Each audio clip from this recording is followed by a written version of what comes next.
Bagus banget. Mahal ya? Ini nggak ada di Indonesia. Beli di mana? Waktu itu aku belinya pas aku lagi berlibur ke Monaco. Oh, Monaco. Sepatunya nyala-nyala kayak habis nginjak kunang-kunang.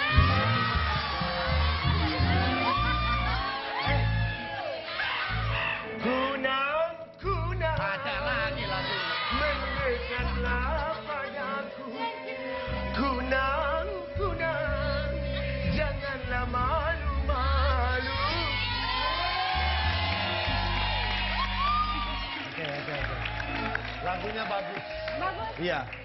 Ngomong-ngomong sekarang kan berita yang lagi rame itu tentang penelantaran anak. Kalau kita berbicara tentang anak, pasti kita semua berbicara tentang sosok yang harusnya disayang, dimanja. Apalagi Nah, kayak anak berita itu ini nih. adalah karunia Tuhan. Nah, Jessica, kita lihat Nasar. Cerita tragis 5 bocah ditelantarkan orang tua di Cibubur. Bayangkan 5. Sedangkan di sisi lain banyak orang yang pengen banget punya anak belum dikasih sama Allah. Dia udah dikasih 5. Dan ironisnya adalah orang tuanya tuh ternyata dosen. Yang notabene orang-orang yang mengerti pendidikan. Ya, berpendidikan tinggi. Iya. Dosen kan yang mengajarkan Bener. kepada mahasiswa. Tapi ya, iya. orang tua tuh ya, apalagi kalau ibu ya, aku ngedenger ya, misalkan ada seorang ibu yang sampai ngejual anaknya, membuang anaknya, masih bayi merah lah ibaratnya kan, baru dilahirkan.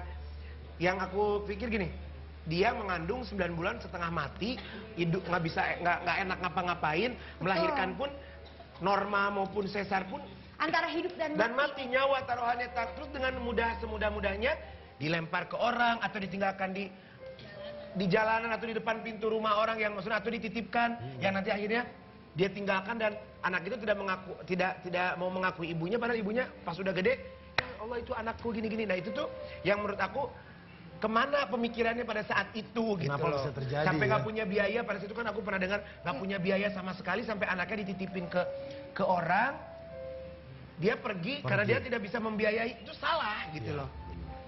harusnya menurut Kang Nazar Mau mati nggak makan, anak tetap harus ada sama kita. Gitu. Kalau ngomong tentang anak, Jess, ya. Baby L apa kabar? Baby yang sehat dong. Udah bisa apa? Katanya udah bisa naik motor. Masa Baby L baru 9 bulan naik motor? Baby L bukan naik motor. Ngapain? Lagi main golf. Oh, lagi main golf. Baby L, tadi Jessica sebelum kesini, Jessica habis anterin baby sekolah. Oh, udah sekolah 9 Jadi bulan? sejak 6 bulan Jessica masukin sekolah yang belajar motorik, kayak misalnya Bongkar-bongkar motor? kayak gerakan-gerakan, Oh, melatih gerakan-gerakan. gitu supaya ketemu sama teman-teman, tidak takut. Oh, jadi di usia segitu tuh sebenarnya sudah ada sekolahnya ya? Udah ada. Itu ngapain aja? Gurunya ngajarinnya apa? Berenang, ngajarinnya macem-macem, nyanyi-nyanyi, terus udah gitu tepuk tangan, terus swing, up and down gitu. Up and down, up and down, up and down, up and down. Oke. Tapi sehat ya. Kalau Nasar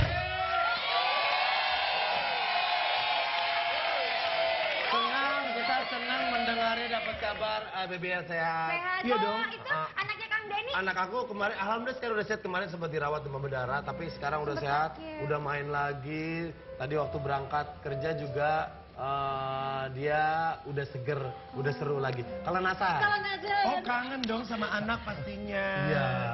Kok kangen? Emang lagi gimana keadaannya? Kan pemirsa juga udah tahu keadaannya. Nasar, bener. Nih, gue kan Nasar, gue kan ada acara yang pagi. Pagi, Nah, ya. waktu minggu kemarin itu sempat bintang tamunya anak-anaknya Nasar. Dan yang bikin gue tersentuh apa? Mereka bilang mereka kangen banget sama Nasar. Bahkan mereka pengen, kalau nggak pengen lama-lama di rumah, kalau ngumpul di rumah pasti selalu pengen cepet keluar, yuk kita main di luar aja. Karena setiap mereka di rumah, terlebih kalau di ruang tengah, mereka inget Nasar terus. Karena biasanya di situ Nasar bermain bersama anak-anak. Jadi adik-adiknya yang lain dia bilang sampai dia kangen sama sosok Nasar, papanya. Emang terakhir kali Nazar kangen ketemu nggak? kapan sih? Emang di ruang tengah apa sih yang biasa Nasar lakukan bersama anak-anak? Sampai-sampai mereka tuh gak kuat lama-lama di ruang tengah karena selalu ingat sama papa katanya. A. Makan somai. B. Nyanyi-nyanyi. Makan bareng ya, kita ngumpul. Kangen gak jujur pertanyaan itu dulu deh. Kangen gak sama anak-anak?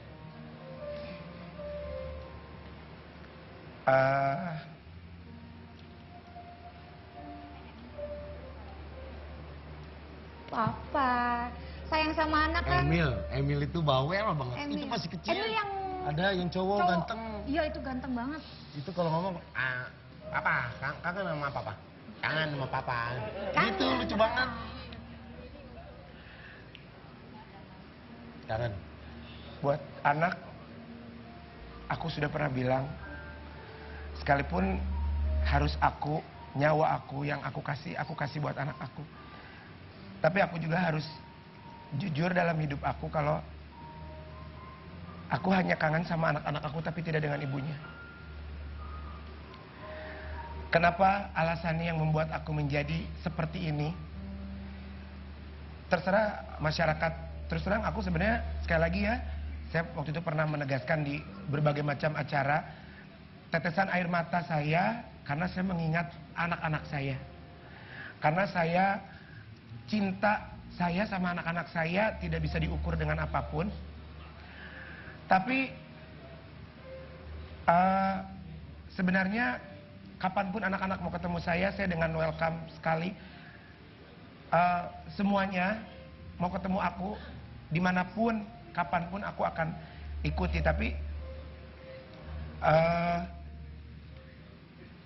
terus terang aku tidak mau ketemu sama ibunya. Masalah pertanyaan kenapa tidak mau ketemu sama ibunya, jawab sendiri oleh seluruh masyarakat Indonesia.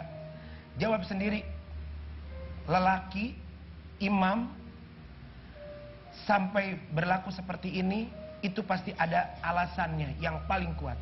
Dan terus terang sekali aku tidak akan pernah bisa menerangkan ini kepada masyarakat halayak semua. Kalau untuk anak, terus terang, kenapa saya selalu menangis setiap mengingat anak? Saya berusaha untuk menghibur diri. Setiap hari menghibur. Wah, di TV kan kita harus profesional ya.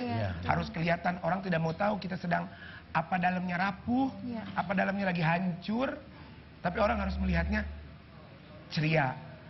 Terus terang, aku tidak mau mempermasalahkan anak harus sama aku, anak harus sama aku semuanya apa. Tidak. Silakan dengan mamanya, beri kesenangan buat mamanya. Apabila anak-anak mau ketemu aku 1 kali 24 jam, ayo. Tidak mau menginap pun sama aku, mungkin pulang hari tidak apa-apa. Yang penting aku mau ajak mereka bersenang, bahwa mereka kasih tahu masalah papanya dengan mamanya. Anak-anak itu tidak perlu tahu dan anak-anak tidak usah ingin tahu apa yang terjadi. Yang jelas, kalaupun berpisah, anak sama bapak tidak ada bekasnya. Kalau mereka, aku sering bilang, aku tidak akan pernah meninggalkan, melupakan anak-anak. Kalau dibilang aku harus bersama mereka, hayo kapan mau bersama lagi. Tapi aku tidak bisa untuk bersama lagi dengan maminya. Itu aja yang harus aku tegaskan. Sekali lagi, aku tidak akan pernah menjelaskan apa yang terjadi pada seorang Nasar selama 3 tahun pernikahannya. Apakah dia menjadi imam yang sesungguhnya? Apakah dia menjadi lelaki yang sesungguhnya pada saat pernikahan itu? Jadi buat aku, itu kesadaran dari maminya ya, untuk mempertemukan aku dengan anak-anak. Tapi yang jelas, buat anak-anak,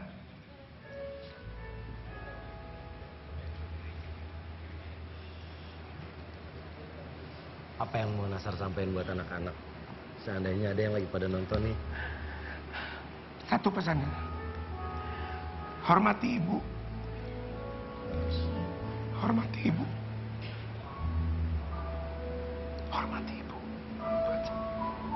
Mudah-mudahan semua yang terjadi ini memang jalan yang terbaik buat semuanya ya. Amin.